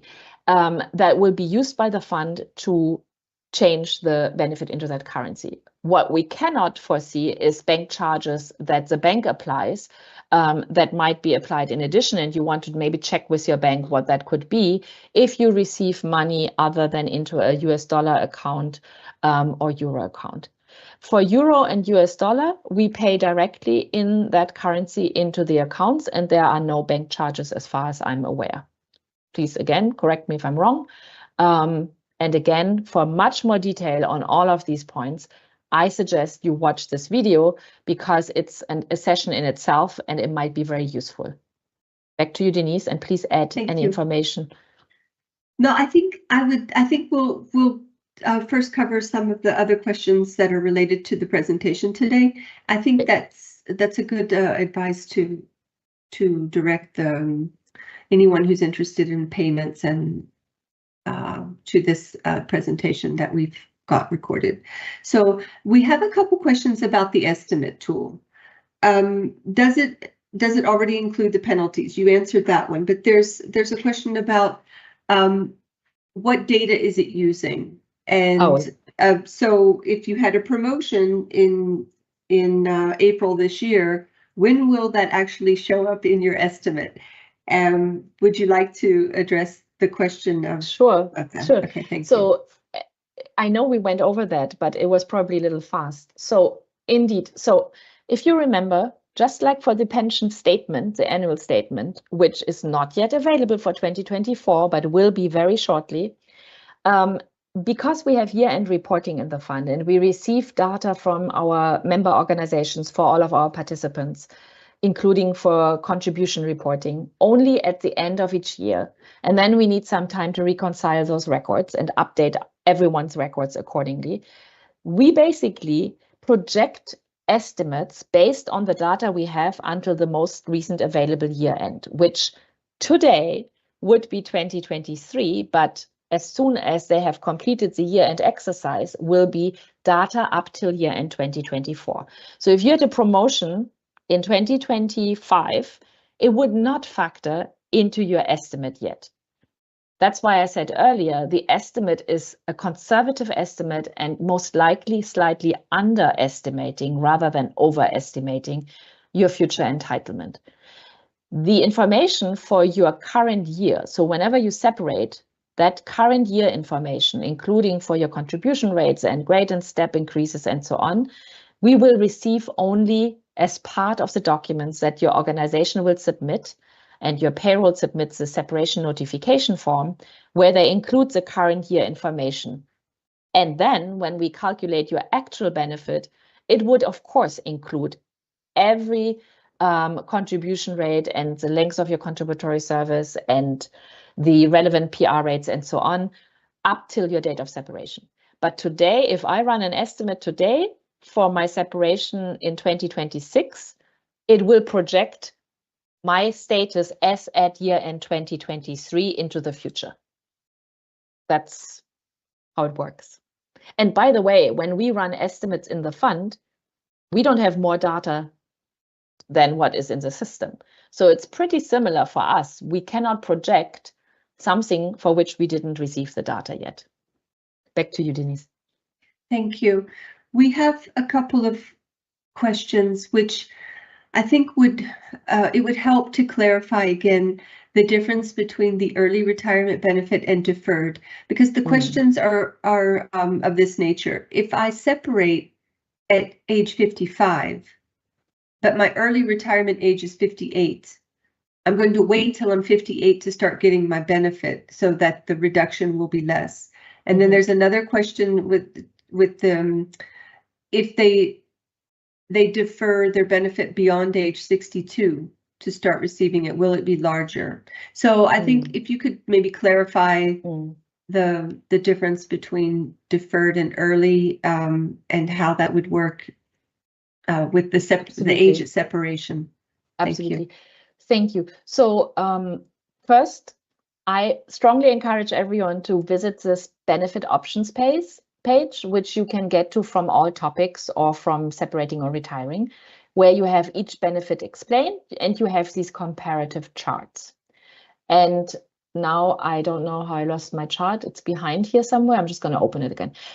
So if we go to this chart, just to show you that this might be helpful, because here you can actually compare one by one what are the conditions for early retirement and deferred. But the question is, what if you separate and then defer? Will your benefit increase? No, it won't. Or at least not, how to say, you won't add additional contributory service, right? Because you separate at a certain date, you stop contributing. So you're not further increasing your rate of accumulation.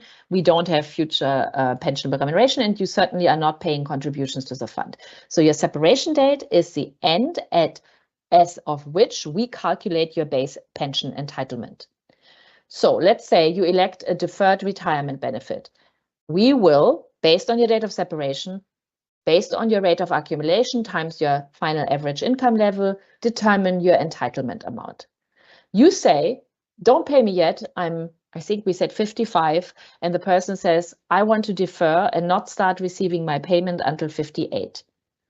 That's smart, because the reduction factor that we would have to apply to this benefit if they started at age 55 receiving payments would be much higher than if they start only at age 58, which is 3 years later.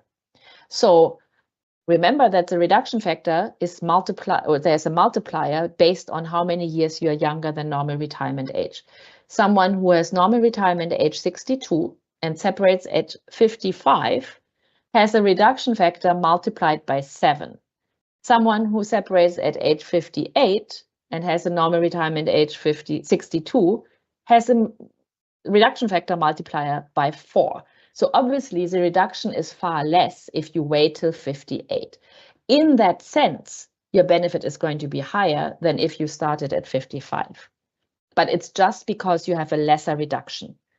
Your benefit, your base benefit entitlement is the same because it is calculated based on your date of separation. And if you take a scenario of someone who elects an early retirement benefit, that person has no choice but to start receiving their benefit as of their entitlement date. So if they separate at age 55 and elect an early retirement benefit, they will have a reduction factor based on starting payment as of 55. So the difference between deferred retirement and early retirement is that under early retirement, you start receiving your payments immediately, but at a higher reduction than if you take the deferred retirement, where you can say, I can wait, I'm not starting to receive my payments yet, so that my reduction factor can be less. However, you are not receiving income during the period that you wait. So you have to weigh what makes financially more sense, and you should look, of course, at an estimate. I hope that helps clarify. I know it's a lot of conceptual information to absorb, but I hope that helps a little bit. Back to you, Denise. Thank you. Yeah, I think the thing to keep in mind is if you are separating and you are at least your early retirement age, you're going to have the option of either an early retirement benefit, which can start immediately, and then even if you didn't send your payment instructions in for 2 years, but the effective date is the date after separation. So it's not going to gain any, it's not going to increase if you choose an early retirement benefit at separation, even if you submit your, your payment instructions later. And there was a question about the maximum number of years of reduction, which I think you've mentioned. It's the maximum of 7 years, because the earliest you can start receiving the retirement benefit is at your early retirement age, which is 7 years before your normal retirement age. So there was another question about withdrawal settlement, whether after 22 years of service will there be 100% increase. And there was another question about withdrawal settlement, which I think, if you would like to clarify, they wanted to know if the estimate includes the reduction for early retirement. For withdrawal settlement? Yeah. So, okay. Yeah. So let's start with the first one. If you elect a withdrawal settlement, there is no reduction because it's not a retirement benefit, right? It's completely different entitlements, separate concepts, different ways of calculating. So no, there is no reduction on a withdrawal settlement when you separate earlier than normal retirement age. There's no penalty because you're not receiving lifelong payments. The penalty and reduction for early retirement is only to those who receive lifelong payments from the fund. So back to the withdrawal settlement, was the question whether it is it already includes the increase for the 20 years? Yes, with 22 years of contributory service.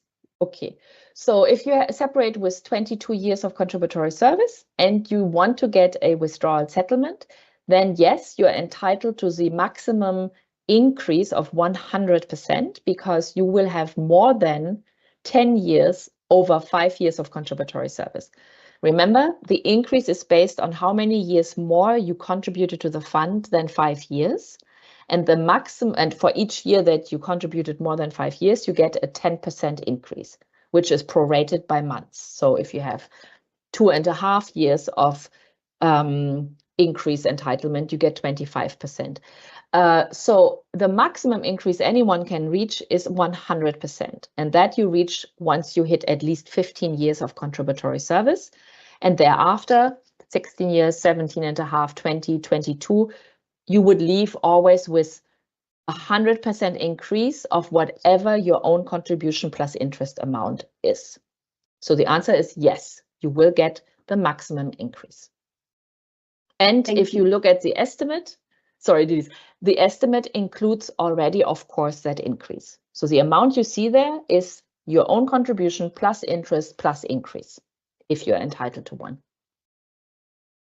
Thank you. I think we have time for one last question. And this one, it is kind of specific, but if you could just address in general, maybe what is helpful for everyone to know is if you're a participant now, the person is a participant, they're already at their early retirement age, they will separate with more than 5 years of contributory service. But they will probably get a different type of contract, which will exclude them from pension fund participation. So what would their options be? We wouldn't give advice, but maybe you could suggest what the different options could be depending on the scenario. So they're already 58. They will probably get a contract that's not going to have them be a participant in the fund. And should they request early retirement? And while they're employed on another type of contract, maybe you can address that. Thank you. Yeah, that's an interesting question. And I think we see that quite often, right? So you are separating at an age younger than normal retirement. You have vested pension rights because you contributed at least 5 years or more. And you have already reached early retirement age. So your options, if you remember, include a withdrawal settlement, a deferred retirement benefit, and an early retirement benefit. I understand that you are going to work on a different kind of contract and you're not pensionable, so you're not paying contributions to the fund and you're not earning additional entitlements from the fund, what would I choose? I would probably opt for the deferment choice. Remember, not one of these entitlements, but for the option to not make a decision for up to 36 months. If I don't need the income.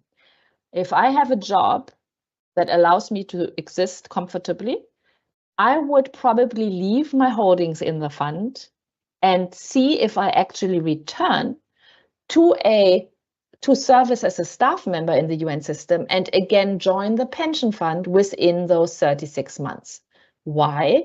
Because ideally I would like to add to my contributory service and have a separation date at which I'm at least my whatever normal retirement age is, and benefit from no reduction factor if that's possible, or at least a lesser reduction factor than at 58.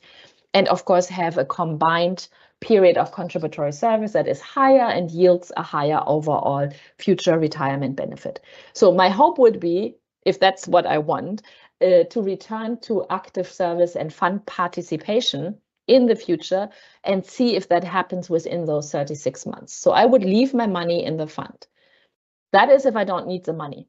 If I need the money, now it depends on, of course, that's only you can make that assessment, whether you want lifelong payments, which I definitely would be interested in, the security of getting lifelong pension payments. Under early retirement, I could see, do I also want a lump sum? Maybe I want some cash to put aside. Or do I want the maximum payable rate? The reduction factor, of course, is a pain. Unfortunately, you can't forgo that under early retirement. But if I do need regular income, that would be something I would consider.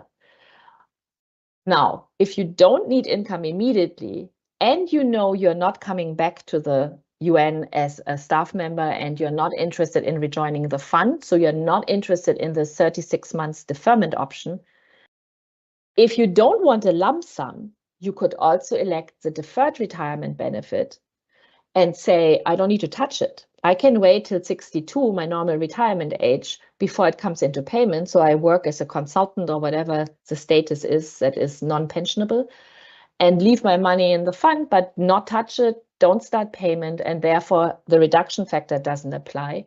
And hopefully can leave it there till I'm 62, if that's your normal retirement age, and then start receiving regular monthly payments as of age 62, provided I'm not back in the fund by then. So I know this is, again, it's a lot of information, but these are how I would consider these different options. Personally, I would not go for a withdrawal settlement. That's me, but that's because I'm not good at investing money or doing anything with it. So I like the security of having lifelong payments at some stage with attached survivors' benefits. That's it. Long answer, but this is all that you have to consider when you make this decision as to what fits best for your scenario. I don't know, Denise, what would you elect? I don't know. I don't know. Okay. You would have to think about it. So yes. That's why look at the estimate, really think about it, look at these comparison charts and what actually sits behind each of the benefits, and contact us. If you have, if you have a difficult situation, reach out to us, give it enough time so that we can take a few days to respond, because we get thousands of queries every week actually. But definitely we're here to support you and to help you with your pension questions.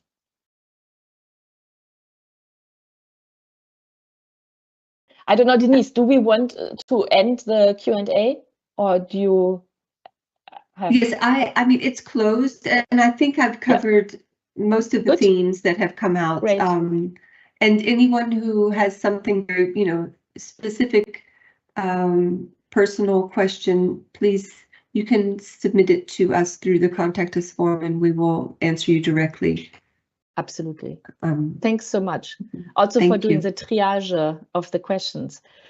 With that, we are going to end the session. First of all, thank you. I know we still have 680 people here, so thank you for staying half an hour longer than the session was advertised. I always find the Q&A part especially interesting.